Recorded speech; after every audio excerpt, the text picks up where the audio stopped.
அவர் கேட்கிறாரு. சில இடங்கள்ல ரபியுல் அவ்வல் மாதத்துல கந்தூரி கொடுப்பாங்க. அதுல உணவு வழங்கப்படும், அன்னதானமாக வழங்கப்படும். அதுல மாட்டை அறுக்காமல் இறைச்சி கடையில அலாலாக அறுக்கப்பட்ட மாமிசத்தை எடுத்து வாங்கி உங்களுக்கு விநியோகம் செஞ்சா உங்க வாதப்படி ஹராம் இல்லைன்றீங்க. அப்ப அதை சாப்பிடுறதுக்கு எங்கட கந்தூரி விழாவுக்கு நீங்கள் வருவீர்களா? அப்துல் ராசிக் வருவீர்களா? ஒவ்வொரு பகுதிகள் ஒவ்வொரு ஊர்ல உங்களுக்கு அழைப்பு கொடுத்தால் நீங்க போய் கலந்து கொண்டு சாப்பிடுவீங்களான்னு கேட்கிறார். மற்றது இன்ஷா அல்லாஹ் இப்ப கிட்டத்துல வந்து ரபியுல் அவ்வல் வர, அப்ப ரபியுல் அவ்வல்ல வந்து நிறைய இடத்துல வந்து கந்தூரிகள் கொடுக்கப்படிய இன்ஷா அல்லாஹ் எங்க ஊர்லயும் வந்து கந்தூரி இருச்சு. கட்டாயம் இன்ஷா அல்லாஹ் நான் உங்களுக்கு இன்வைட் பண்றேன். ஏன்னா எங்க ஊர்ல வந்து கந்தூரி மாடு அறுக்கப்படி இல்லை. ஏன்னா இறைச்சி கடையால மாடு வாங்குறதுனால இறைச்சி கடையால மாடு வாங்கினா அதுவும் ஓகே தானே. அப்ப இன்ஷா அல்லாஹ் நாங்க வந்து மாடு அறுக்கிற இல்ல, கடையால வாங்குறதுனால இன்ஷா அல்லாஹ் உங்களுக்கு கட்டாயம் வந்து சாப்பிட்டு போயிலும் கட்டாயம் இன்ஷா அல்லாஹ் உங்களை இன்வைட் பண்றேன். அது மாதிரி இந்த முறை இன்ஷா அல்லாஹ் நிறைய பேர் வந்து உங்களை இன்வைட் பண்ணுவாங்க நான் நினைக்கிறதுக்கு. அன்பிற்குரிய சகோதரரே, அடிப்படை எதுவுமே பார்க்காம நம்ம என்ன சொல்றோம் என்றதே புரியாம ஏதோ மக்களை குஷிப்படுத்தணும் என்று நினைச்சு சில வாதங்களை முன்வைக்கிறார். அன்பிற்குரிய சகோதரரே, கண்டிப்பாக கலந்து கொள்ள முடியாது. கலந்து கொள்வதற்கு அனுமதி இருந்தால் யார் தடுத்தாலும் நாங்கள் கலந்து கொள்வோம். இதுல கலந்து கொள்ள முடியாது. காரணம், இந்த உணவு என்பது உங்களோட கந்தூரி உணவு என்பது அடிப்படையில் ஹராமான உண்டு. உணவு மட்டுமல்ல ஹராம், அந்த நிகழ்வும் ஹராம். ஏன் நிகழ்வு ஹராம் என்றோம்? அல்லாஹ்வின் தூதர் ஸல்லல்லாஹு அலைஹி வஸல்லம் அவர்களுக்கு புகழ் மாலை சூட்டி மஜ்லிஸ்களை ஏற்படுத்தி சுபஹான மௌலித் என்று பெயர் சூட்டி அந்த விழாவை புனிதமாக்கி அதுல தரக்கூடிய உணவை புனிதமாக்கி அந்த உணவுகள் எல்லாம் யாருக்கெல்லாம் செல்கிறதோ அந்த உணவை சாப்பிடுபவர்கள் எல்லாம் அல்லாஹ்வின் அருளை பெற்றவர்கள் என்று ஆக்கி அந்த உணவுக்கு நீங்கள் அல்லாஹ் அல்லாத நபிகள் நாயகத்தின் பெயரால் அல்லாஹ் அல்லாத அவுலியாக்களின் பெயரால் மாமிசத்தை அறுத்து அதை விநியோகம் செய்தால் இந்த மாதிரி இவ்வளோ காரியம் செய்யறதுக்கு அல்லாஹ்வின் தூதர் ஸல்லல்லாஹு அலைஹி வஸல்லம் அவர்கள் உங்களுக்கு அனுமதி தந்தாங்களா? ரசூலோட காலத்துல அப்படி இருந்துச்சா? சஹாபாக்களோட காலத்துல இருந்துச்சா? 4 இமாம்களோட காலத்துல இருந்துச்சா? சலஃபுகளோட காலத்துல இருந்துச்சா? ஒருத்தட காலத்துல இருக்கல. நீங்களாக உருவாக்கி கொண்டது. நீங்களாக இந்த சுபஹான மௌலித் என்பது ஹிஜ்ரி 8ஆம் நூற்றாண்டு உருவாக்கப்பட்டது என்று நீங்களே உங்களோட சுபஹான மௌலித் மொழிபெயர்ப்புல எழுதி வச்சிருக்கிறீங்க. அப்ப நீங்களா உருவாக்கி கொண்டு ஹிஜ்ரி 8ஆம் நூற்றாண்டுல உருவான ஒரு சுபஹான மௌலிதை வைத்துக்கொண்டு நீங்கள் எப்படி அந்த விழாவுக்கு கலந்து கொள்ளுமாறு எங்களை அழைப்பீர்கள்? ரசூல் ஸல்லல்லாஹு அலைஹி வஸல்லம் அவர்கள் தெளிவாக இதை மறுக்கிறார்கள். மன் அமில அமலன் லைஸ அலைஹி அம்ருனா ஃபஹுவ ரத்துன். ஒருவர் அமல் செய்கிறார், அந்த அமலுக்கு நம்முடைய அங்கீகாரம் கிடையாது என்றால் அந்த அமல் ரத்து செய்யப்படும். நபி ஸல்லல்லாஹு அலைஹி வஸல்லம் அவர்கள் இதை எச்சரிக்கிறார்கள். இய்யாக்கும் வ முஹ்தஸாத்தில் உமூர். மார்க்கத்தின் பெயரால் புதிதாக உருவாக்கக்கூடிய அனைத்தையும் நான் உங்களுக்கு எச்சரிக்கை செய்கின்றேன். வ குல்ல முஹ்தஸத்தின் பித்ஆ. புதிதாக உருவாக்கப்படுகின்ற அனைத்தும் பித்அத்துகள், நூதனங்கள். வ குல்ல பித்அத்தின் லலாலா. ஒவ்வொரு நூதனமும் வழிகேடு. வ குல்ல லலாலத்தின் ஃபின்னார். ஒவ்வொரு வழிகேடும் நரகத்தை சென்றடையும் என்று நபி ஸல்லல்லாஹு அலைஹி வஸல்லம் அவர்கள் மார்க்கத்தின் பெயரால் புதுசா எதையுமே உருவாக்காதீங்கன்றாங்க. ஹஸ்ஸான் பின் சாபித் ரலியல்லாஹு அன்ஹு அவர்கள் புகழ் மாலை சூட்டினார்கள், பாடினார்கள், கவிதை பாடினார்கள். எனவே நாங்கள் மௌலிது பாடுவோம் என்றால் ஹஸ்ஸான் பின் சாபித் ரலியல்லாஹு அன்ஹு எப்போது பாடினார்கள்?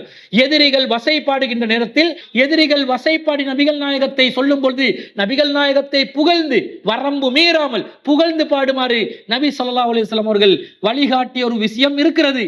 அதுக்காக யாராவது ஒருத்தன் கவிதை போட்டு யாராவது ஒருத்தன் நபிகள் நாயகத்தை வரைபடமாக வரைந்து கேலி சித்திரமாக்கி போட்டால் நீ அதற்கு பதிலடி கொடுக்கலாம் என்பதற்கு அது ஆதாரமே தவிர எல்லாரும் சூழ்ந்து அப்படியே கமகம என்று சாம்பிராணி புகைய அப்படியே கமலச் செய்து எல்லோரும் ஒரு விதமான புனிதத்துவத்தை தபர்ருவை ஏற்படுத்துகின்ற ஒரு மகத்துவத்தை ஏற்படுத்தி ஒரு சபையை உருவாக்கி அந்த சபையில ஒவ்வொருவரும் சினிமா பாடல் மெட்டுகளுக்கு பைத்துகளை பாடுவதற்கு யாரு வழிகாட்டியது? இந்த வழிகேடு எங்கிருந்து வந்தது? இது இஸ்லாமிய உலகத்தில் அரபு உலகத்தில் இருந்து உங்களுக்கு கிடைத்திருக்கிறதா அல்லது தென்னிந்தியாவிலிருந்து ஆசிய நாடுகளில் இருந்து உங்களுக்கு வந்த ஒரு வழிகேடா? எங்கிருந்து இந்த செயல் ஆரம்பித்தது என்று கூட சொல்ல முடியாத அளவுக்கு சுபஹான மௌலிதுடைய ஆசிரியர் யார் என்பதை அவர் இமாமுனா கஸ்ஸாலி அவர்கள் இதை இயற்றி இருக்கலாம் என்று அவர்கள் இயற்றினவர் இவராகத்தான் இருக்கலாம் என்று சந்தேகப்படக்கூடிய நிலையில் இருக்கக்கூடிய ஒரு பாடலை நீங்க புனிதமான பாடல்கள் என்று இஸ்லாமிய சாயலை போத்தி பள்ளிவாசல்ல பச்சை கொடிகளை ஏற்றி 12 நாளுக்கு தமிழ் மக்கள் எப்படி பஜனை பாடுவார்களோ அதற்கு கொஞ்சமும் குறைவில்லாமல் நாங்களும் 12 நாட்களுக்கு மௌலிதை ஓதுவோம் என்று சொல்லி வீதி அலங்காரங்களை செய்து நீங்கள் ஒரு புதினமான ஒரு செயற்பாட்டை மார்க்கத்தில் புதிதாக உருவாக்கி வைத்திருக்கிறீர்களே, இந்த நிகழ்வுக்கு நாங்கள் கலந்து கொள்ள வேண்டுமா? அல்லாஹ் ரப்புல் ஆலமீன் அதை குர்ஆனிலே தடை செய்கிறான். 4வது அத்தியாயத்துல 140வது வசனத்துல வக்கத் நஸ்ஸல அலைக்கும் ஃபில் கிதாப். இந்த வேதத்திலே ஏற்கனவே அருளப்பட்டிருக்கிறது. அன் இதா சமீஅத்தும் ஆயாத்தில்லாஹி யுக்ஃபரு பிஹா, அல்லாஹ்வின் வசனங்கள் நிராகரிக்கப்பட்டால், வயுஸ்தஹ்ஸு பிஹா, அல்லாஹ்வின் வசனங்கள் கேலி செய்யப்பட்டால், ஃபலா தக்உது மஅஹும், அவர்களுடன் ஒருபோதும் அமராதீர்கள், ஹத்தா யஹூலு ஃபீ ஹதீஸின் கைரிஹி, அவர்கள் வேறு செயல்களில் ஈடுபடும் வரைக்கும், வேறு செய்திகளில் அவர்கள் மூழ்கும் வரைக்கும். இன்னக்கும் இதன் மிஸ்லுஹும், அவ்வாறு நீங்கள் அமர்ந்தால் நீங்களும் அவர்களை சேர்ந்தவர்களே. இன்னல்லாஹ ஜாமிஉல் முனாஃபிகீன வல் காஃபிரீன ஃபீ ஜஹன்னம ஜமீஆ, அல்லாஹ் முனாஃபிக்குகளையும் காஃபிர்களையும் நரகத்திலே ஒன்று திரட்டுவான் என்று சொல்லி அல்லாஹ் எச்சரிக்கை விடுக்கிறார்.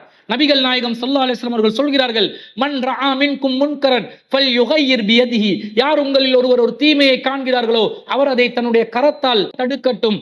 ஃபைல்லம் யஸ்ததி, அதற்கு சக்தி இல்லை என்று சொன்னால் ஃபபிலிசானிஹி, தனது நாவால் தடுக்கட்டும். ஃபைல்லம் யஸ்ததி, அதற்கும் சக்தி இல்லை என்று சொன்னால் ஃபபிகல்பிஹி, தனது உள்ளத்தால் வெறுக்கட்டும். வதாலிக அல்அஃபுல் ஈமான், உள்ளத்தால் வெறுப்பது என்பது ஈமானின் கடைசி நிலை என்று சஹீஹ் முஸ்லிம்ல 70வது ஹதீஸாக பதிவு செய்யப்படுகிறது. அபூ ஸைத் அல் குத்ரி ரலியல்லாஹு அன்ஹு அவர்கள் இந்த ஹதீஸை அறிவிக்கிறாங்க. இந்த ரெண்டு அடிப்படையில வச்சு பார்க்கும்போது, அன்பிற்குரிய சகோதரரே, உங்களுடைய கந்தூரி மஜ்லிஸ்களில் நாங்கள் அமர முடியாது, அதில் கலந்து கொள்ள முடியாது, அந்த நிகழ்வில் பங்கேற்க முடியாது, அதை ஊக்குவிக்க முடியாது, அதற்கு பொருளாதார உதவி செய்ய முடியாது, அதை வரவேற்க முடியாது, அதை ஆதரிக்க முடியவே முடியாது. அப்ப நீங்க எங்க இன்விடேஷன் கொடுத்தாலும் கேன்சல் தான், நாங்க வரமாட்டோம், அது தவறு. அதே நேரத்துல உணவு என்று வருகின்ற நேரத்தில் உணவுக்கு அளவுகோலை பார்ப்போம்.